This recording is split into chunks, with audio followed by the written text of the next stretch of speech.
इथल्या आजच्या उलेमांचं असणारं पत्र आलेलं आहे. काँग्रेसला त्यांनी लिहिलेलं पत्र आहे की आमच्या एवढ्या मागण्या आहेत, अमुक मागण्या आहेत. या सगळ्या मुस्लिम संघटना ज्या आहेत यांना आम्ही असं विचारतो की मागच्या 5 वर्षामध्ये मग तो एनआरसीचा प्रश्न असेल, या मुसलमानांच्या हमल्याचा प्रश्न असेल किंवा औरंगजेबचा असणारा प्रश्न असेल, मझारीवरचा असणारा प्रश्न असेल, वंचित बहुजन आघाडी उभी नाही. एकतर्फी कधी प्रेम होत नाही. मुस्लिम संघटनांनी हे पहिल्यांदा लक्षात घेतलं पाहिजे की एकतर्फी प्रेम होत नाही. संकटात होतात, तुम्हाला मदत केली. आज आम्ही असं तुम्हाला विचारतो की 32 मतदारसंघ असे आहेत,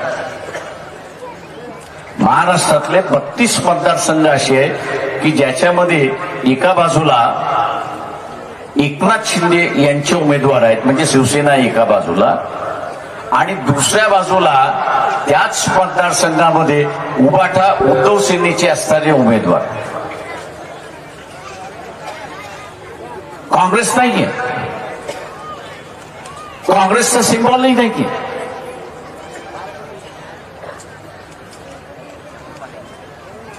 अशा ह्या 32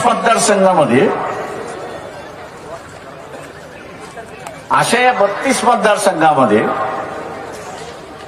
तुम्हाला वंचितला पाठिंबा देण्यामध्ये लाज लज्जा कसली वाटते पहिल्यांदा खुलासा करा ना.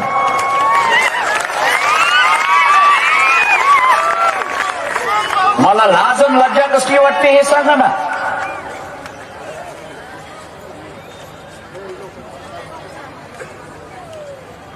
तुम्ही उद्धव ठाकरे कोण लिहून घेतलंय का?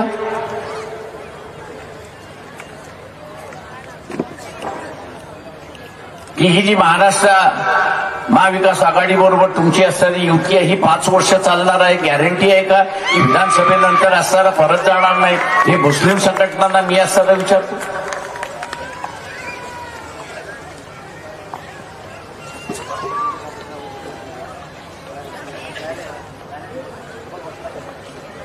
माझं आव्हान आहे आपल्या सगळ्यांना,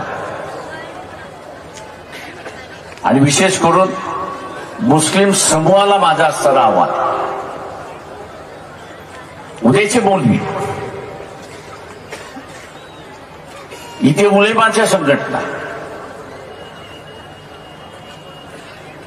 हे निर्णय घेतील न घेतील,